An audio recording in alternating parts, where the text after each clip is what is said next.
अफजल अंसारी ने केशव प्रसाद मौर्य पर साधा निशाना। अफजल अंसारी ने केशव प्रसाद मौर्य पर साधा निशाना। 16 मुकदमे केशव प्रसाद मौर्य पर रहे अफजल अंसारी। खुद 302 के मुलजिम रहे केशव प्रसाद। विधायक का चुनाव भी हार गए केशव। अफजल खुद माफिया है केशव प्रसाद मौर्य। गाजीपुर से गौरव सिंह की रिपोर्ट। माफिया माफिया माफिया, और हमेशा ये कहा कि इतना मुकदमा जितना उसकी उम्र नहीं। कभी नहीं पूछा या कभी नहीं सोचा या कभी नहीं इसकी समीक्षा किया। अब वो मर चुका है, अब तो समीक्षा कर लो, प्रायश्चित हो जाएगा। ये समीक्षा कर लो।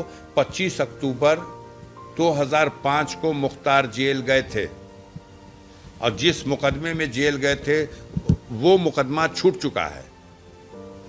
अब बताओ, इस 18.5 साल के पीरियड में मुख्तार के खिलाफ, अगर हमारे पास गिनती नहीं है, आपके पास होगी, 40 है, 50 है, 60 है, 65 है, 70 है, जितने मुकदमे हैं उसमें 95% ऐसे मुकदमे नहीं होंगे जो मुख्तार जेल में है और ज़बरदस्ती शासन प्रशासन और सरकार उसके खिलाफ झूठा मुकदमा लिखाई हो। एक तरफ जेल में है आदमी और एक तरफ क्राइम भी कर रहा आदमी, तो या तो अपने मुंह पे ये शासन सरकार अपने मुंह पे कालिख और चूना पोत ले कि हमारे काबू में नहीं है ये व्यवस्था, जेल में भी रह के कोई क्राइम कर रहा है, और या अगर बहुत कानून व्यवस्था दुरुस्त है तो ये कैसे कि अगर 70 है तो 65 होगा, जेल में है वो और झूठा मुकदमा लिखा गया है, फर्जी मुकदमा लिखा गया है। आप इसकी समीक्षा कर लो। अगली बार जब हम बैठे तो आप हमसे कहना कि आप तो अफजाल साहब ऐसे कहे थे, हमने तो समीक्षा कर लिया, गलत है। ऐसा भी हो सकता है कि 99% वही मुकदमा हो जो जेल में जाने के बाद झूठा लिखा गया है। कभी समीक्षा करिए, जिससे आपका मुकदमा बाजी है उसका बयान लेंगे। जिसने आरोप ही लगाया है कि मेरे पिता की हत्या, मेरे पति की हत्या में मुख्तार अंसारी का हाथ था, उससे बयान लेंगे। मुख्तार क्या है? वो कहेगा माफिया, नहीं तो और क्या कहेगा। लेकिन आम इंसानों से जाइए, बयान ले लीजिए, वो क्या कहेगा? वो कहता है मसीहा है, हमारे ऊपर जुल्म अत्याचार होता है, हमारे जैसे गरीबों पर जुल्म अत्याचार होता है, मुख्तार अंसारी हमारी रक्षा करता है। और ये सामंतवादी आतताई जो गरीबों पर जुल्म ढाने वाले लोग हैं, ये लोग मुख्तार अंसारी को माफिया कहते हैं, क्योंकि ये मुख्तार से डरते हैं, वो उनका मुकाबला करता है। तो मुख्तार रहा है नहीं। एक समीक्षा करिए, समीक्षा करके अगर आपकी रिपोर्टिंग गलत है तो उसका प्रायश्चित करिए। आपने उसको माफिया माफिया माफिया कहा, आप ही चले जाओ, उन परिवारों को छोड़ दो जो सीधे मुकदमा लड़ रहे हैं मुख्तार के खिलाफ। जिसका जिससे मुकदमा है वो क्या बोलेगा? बाकी 99 परिवार में घूम जाओ और देखो क्या लोग कहते हैं, उसके बारे में क्या कहते हैं। वो क्या थे? वो राजनीतिक व्यक्ति थे। जाके जरा नगीना मिश्र के परिवार में पूछ लीजिए, जाके जरा राम नारायण राय उर्फ डब्लू पहलवान के परिवार में पूछ लीजिए, जा करके रामाकांत भारती, अमरकांत भारती जिला पंचायत सदस्य के परिवार में पूछ लीजिए, उन विधवाओं से पूछिए जिनमें नामजद अभियुक्त हैं श्री कृष्णानंद राय। राम नारायण राय के हत्या में उनके भाई ने नामजद अभियुक्त बनाया है।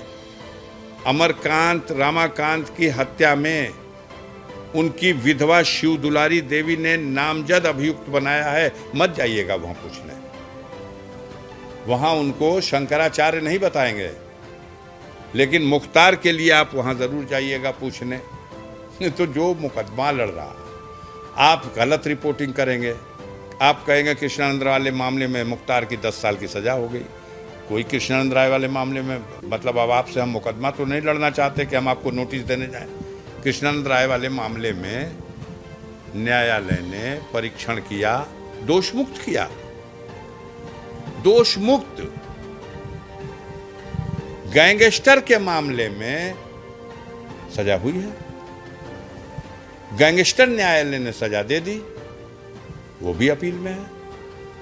अभी एक खबर गाजीपुर से, कुछ तो लोग हैं जो खुद खबर नहीं लिख सकते, उनकी खबर कोई लिखता है, लिखवाता है, या तो बोल के लिखवाए या लिखवा करके दे दे, वो अपने नाम से लगा दे। तो एक खबर चलाई गई कि 3 तारीख को अफजाल अंसारी के अपील की सुनवाई हाई कोर्ट में होनी है। पूरी खबर तो संतुलित रही, अंतिम की 1.5 लाइन में लिखा गया कि अगर उसमें सज़ा बहाल कर दी जाएगी तो अफजाल अंसारी चुनाव नहीं लड़ेंगे। बस खबर उठ गई, इतना काफ़ी है। बहुत से लोगों ने पूछा, हमने कहा 3 को मेरा वकील खड़ा हुए थे, नाम बता दिया था। इलाहाबाद हाई कोर्ट के सीनियर वकील हैं गोपाल चतुर्वेदी साहब, कोर्ट से रिक्वेस्ट किए कि सुप्रीम कोर्ट का आदेश है, इसमें कन्विक्शन का आदेश निलंबित किया गया है सज़ा के अपील के निस्तारण होने तक। तो कोर्ट ने कहा है 30 जून तक निस्तारण हो जाए, तो हम लोग तैयार हैं बहस करने के लिए। उन्होंने कहा ठीक है, आज तो नहीं, लेकिन अगली डेट जो लग रही है, हम उम्मीद कर रहे हैं, हम भविष्यवाणी नहीं कर रहे हैं। आज 7 हो गई, हो सकता है 10, 11, 12 तक फिर लग जाएगी। और इसमें कोई बहुत बड़ा ट्रायल नहीं होना है कि गवाह जा रहे हैं और जीरा हो रही। इसमें जो फाइल है वो पहुंच चुकी है। 1 या 2 दिन मेरा वकील बहस करेगा, 1 या 2 दिन उनका वकील बहस करेगा, और जो कानून कहेगा वो सामने आ जाएगा।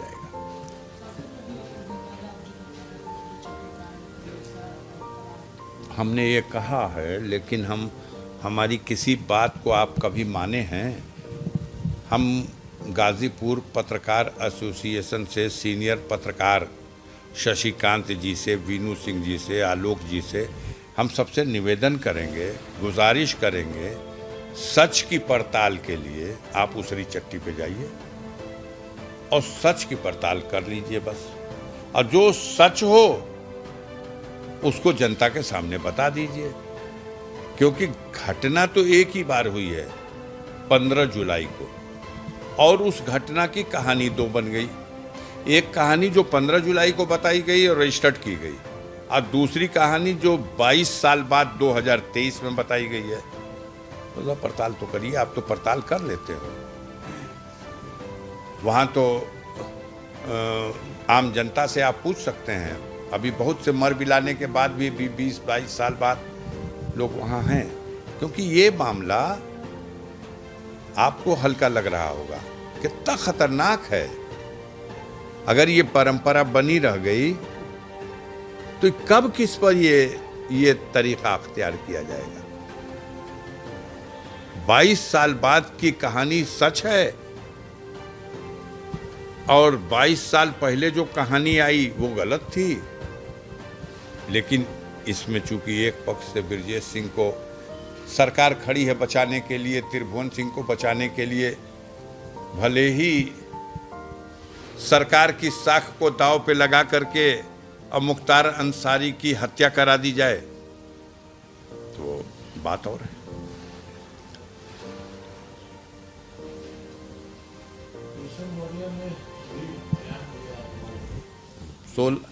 हाँ, बहुत गलत है।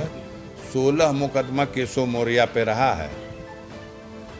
16 मुकदमे के मुलजिम है, 302 के भी मुलजिम है, खुद माफिया हैं, और विधायक का चुनाव भी हार गए। और वो बेशर्म लोग हैं कि हारने के बाद भी पद स्वीकार है। और ऐसे लोग लंबी लंबी बात करते हैं तो क्या करना।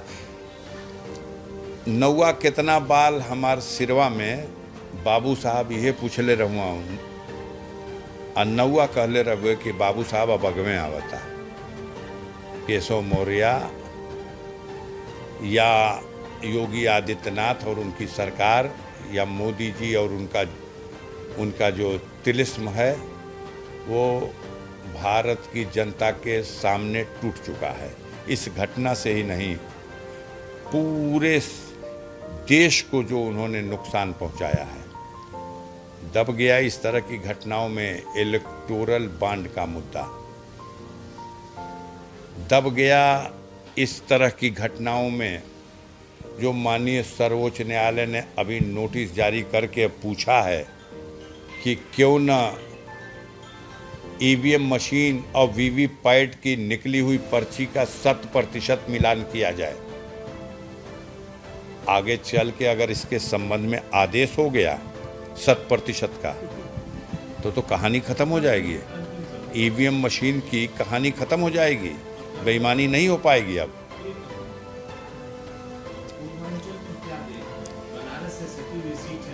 देखिए, सबसे बड़ा मुद्दा बेरोजगारी है। करोड़ों बेरोजगार नौजवान सड़कों पर ठोकर खा रहे हैं। दूसरा बहुत बड़ा मुद्दा महंगाई है।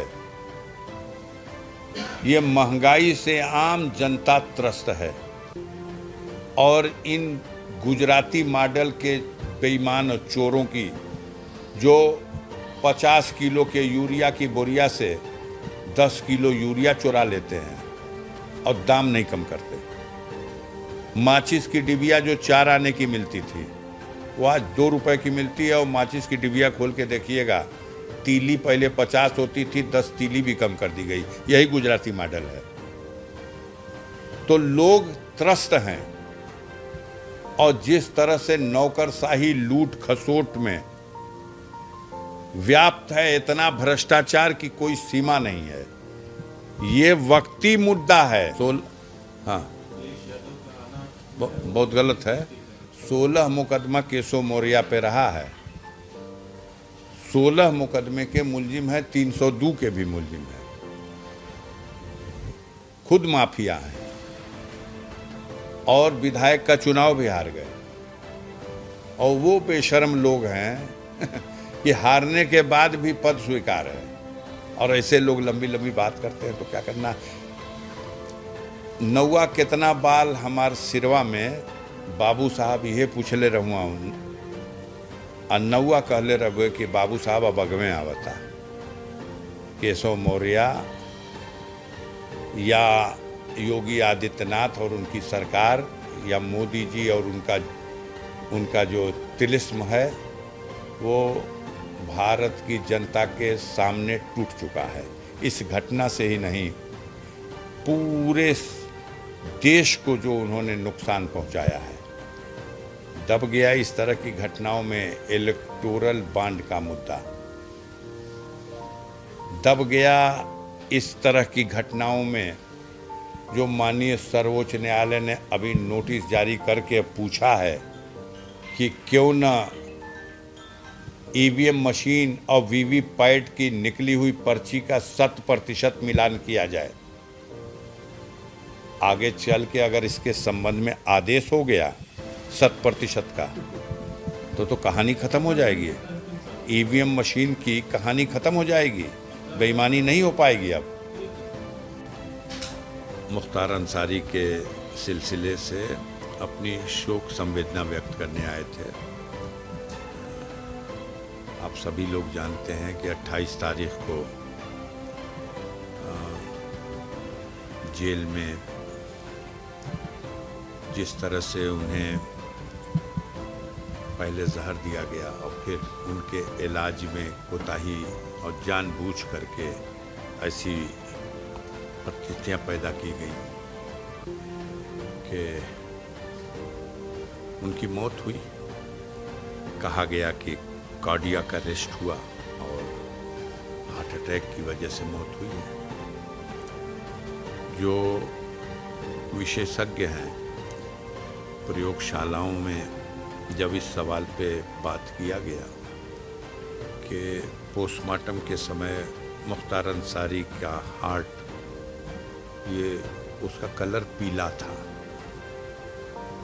तो बिल्कुल स्पष्ट रूप से आपके यूपी तक चैनल ने ही, आज तक के चैनल ने ही हमको भी इंटरव्यू किया था और उस विशेषज्ञ का भी इंटरव्यू लिया।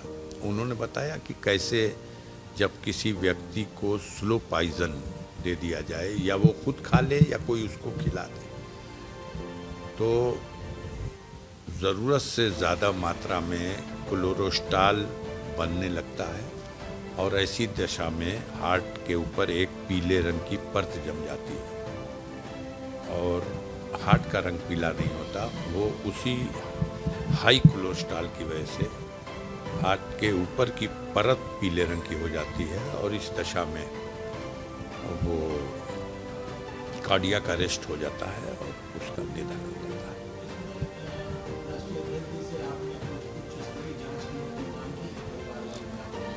देखिए, परिवार तो ये बात जब कह रहा है कि उनकी मौत अस्वाभाविक है और सुनियोजित हत्या की गई है, तो जाहिर सी बात है जब हम आरोप कर रहे हैं, लगा रहे हैं तो हमें, लेकिन अगर इस आरोप का मतलब आप ये समझते हैं कि जिसने हत्या की और कराई वही जांच कर दे, तो ये तो बेवकूफ़ी की बात है। कई लोग पूछ रहे हैं मीडिया के साथी कि वहाँ तो ऑलरेडी जांच हो गई मजिस्ट्रेट की। अरे कोई भी जेल में मर जाए, हिंदुस्तान के किसी जेल में कोई मर जाए, मजिस्ट्रेटियल जांच का आदेश हो जाता है। ये रूटीन है। एक न्यायिक जांच आप कह रहे हैं ऑर्डर हो गया, तो ये सब कुछ तो इसलिए हो जा रहा है। यही तो चोर की दाढ़ी में तिनका एक कहावत कही जाती है कि जब कोई कहीं मांग करे उससे पहले ही हम कह दें कि हम न्यायिक जांच भी करा रहे हैं, प्रशासनिक जांच भी करा रहे हैं, जिसको बयान देना हो, सबूत देना हो। एक बात तो कही गई सिर्फ, उनके बेटे उमर की तरफ से उनके मौत की खबर पाकर जब वहाँ वो पहुँचा है तो उसने कहा कि पंचायतनामा कर रहे हैं आप, इनकी लाश का, इनके शव का जो परीक्षण होना है, पोस्टमार्टम होना है, वो एम्स के डॉक्टरों से कराया जाए। सरकार निष्पक्ष होती या ये व्यवस्था निष्पक्ष होती तो ये कौन सा ऐसा प्रस्ताव था। न न्यायिक जांच की मांग थी, न प्रशासनिक जांच की मांग थी, न एफआईआर लिखने की मांग थी। जांच का पोस्टमार्टम की कार्रवाई एम्स के डॉक्टरों से कराई जाए। एम्स क्या चीन में है? भारत सरकार का ही तो है। क्यों वो मंजूर नहीं है? इसलिए कि जिन डॉक्टरों ने तमाम खाना पूर्ति इलाज में की है, जिनकी भूमिका पूरी तरह संदिग्ध है, वो अपने आप को बचाते हुए और सबको बचाने के लिए पोस्टमार्टम में इस तरह से करेंगे। वीडियोग्राफी भी हो रही थी, वीडियोग्राफी भी होती रहे, सब देखता रहे। पंचायतनामे पे उमर ने दस्तखत भी किया है। लेकिन जो बात है वो ये है कि एम्स के डॉक्टर आते तो वो अपने परीक्षण में उन तमाम बारीकियों को देख लेते जो उस बॉडी में उन्हें यह सिम्टम दिखाई देते कि इस व्यक्ति की स्वाभाविक मौत नहीं है, हमको भी संतोष हो जाता। नहीं, माननीय अखिलेश यादव जी जब आए तो परिजनों के साथ बैठे, हमारे परिवार की सभी सदस्य भी थे, महिलाएं भी थी, और हम सब लोगों ने अपनी पीड़ा को, अपने दुख को उनके सामने बताया भी, व्यक्त भी किया। वो खुद भी जानते हैं बहुत सी चीज़ें थी। उन्होंने कहा तो हमने आपसे, उसी दिन ही उन्होंने शोक व्यक्त किया था घटना के तुरंत बाद। अब अगर उन्होंने कोई मांग की है सुप्रीम कोर्ट के जज से, सिटिंग जज से, तो ये वेलकम करने योग्य उनकी मांग है। अब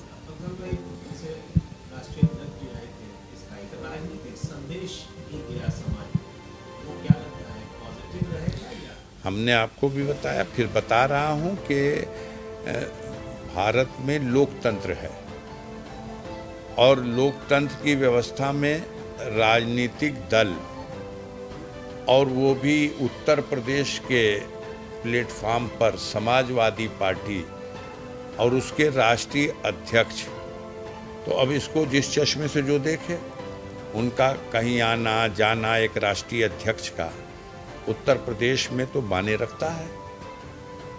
और आपको पता है कि हमारे भतीजे हैं मन्नू अंसारी साहब, वो समाजवादी पार्टी के ही विधायक हैं।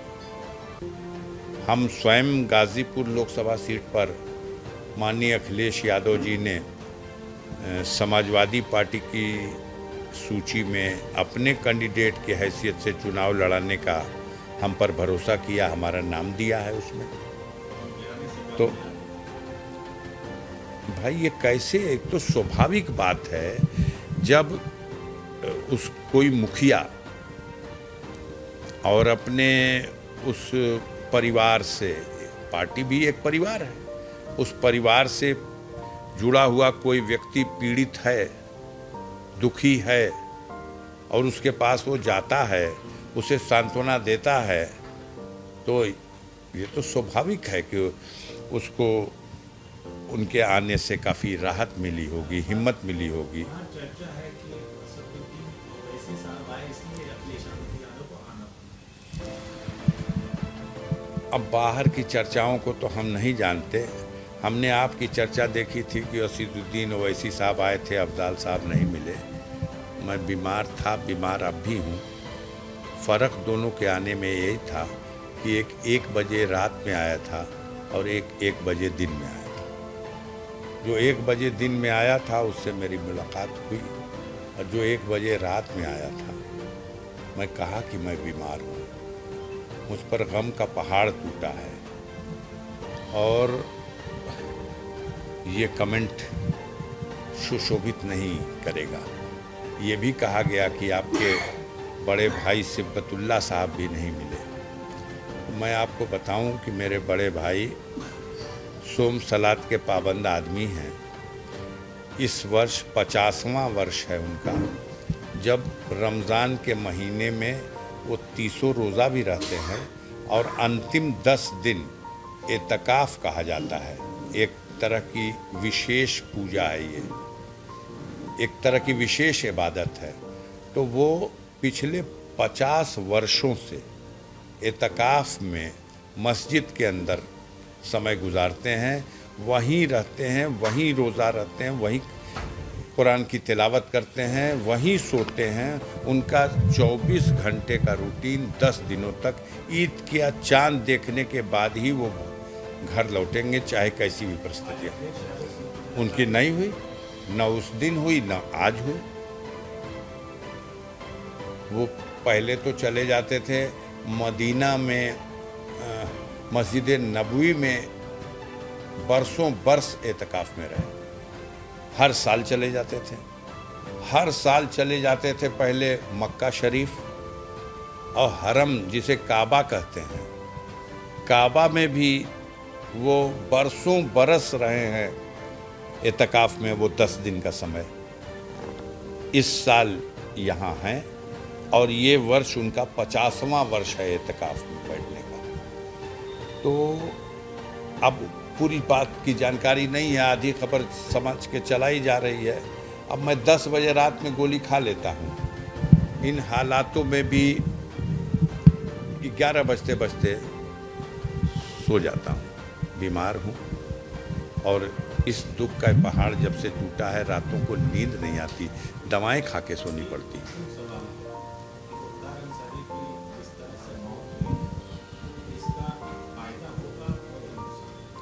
अभी सब आप लोग घटाइए बढ़ाइए।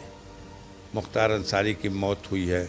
आपका जो लाइसेंस दिया हुआ था, मुख्तार अंसारी माफिया है, उस लाइसेंस का जनता रिन्यूअल कर रही है कि उस लाइसेंस को जनता खारिज कर रही है। हमारा कहना है कि भारतीय मीडिया को समीक्षा करनी चाहिए अपनी रिपोर्टिंग पर, जिसने दसियों साल से मुख्तार का सिर्फ एक पक्षीय माफिया माफिया माफिया माफिया, और हमेशा ये कहा कि इतना मुकदमा जितना उसकी उम्र नहीं। कभी नहीं पूछा या कभी नहीं सोचा या कभी नहीं इसकी समीक्षा किया।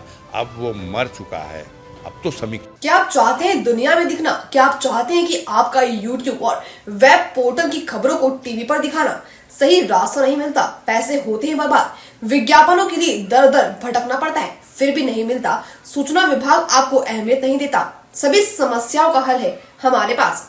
Chanakya media network private limited लेकर आया है सभी यूट्यूबर और वेब पोर्टल के लिए सुनहरा मौका। सूचना प्रसारण मंत्रालय से रजिस्टर्ड करके OTT और IPTV के माध्यम से अपने चैनल को ले जाएं सभी स्मार्ट एंड्रॉइड टीवी पर। आज ही संपर्क करें 9643761495 या व्हाट्सएप करें 8287399909 पर। अब आप भी बन सकते हैं सिटीजन जर्नलिस्ट, लड़ सकते हैं अपनी लड़ाई खुद। अपने हक की लड़ाई में चाणक्य न्यूज इंडिया है आपके साथ। आज ही प्ले स्टोर से डाउनलोड करें चाणक्य न्यूज इंडिया का मोबाइल ऐप। उसके बाद मेरा पोस्ट पर जाकर अपनी खबर अपडेट करें फोटो के साथ। हम बनेंगे आपकी आवाज, देश का तेजी से बढ़ता नेटवर्क, सच दिखाते हैं हम। जय हिंद। खबरें जो आपको सीधे जोड़ती हैं हमसे, जिनका आपकी जिंदगी पर होता है सीधा असर, खबरों की वही तस्वीर, बिना बदले बिना डरे, जज्बा सच का लिए, सच दिखाते हैं। चाणक्य न्यूज इंडिया, हम हैं हिंदुस्तानी।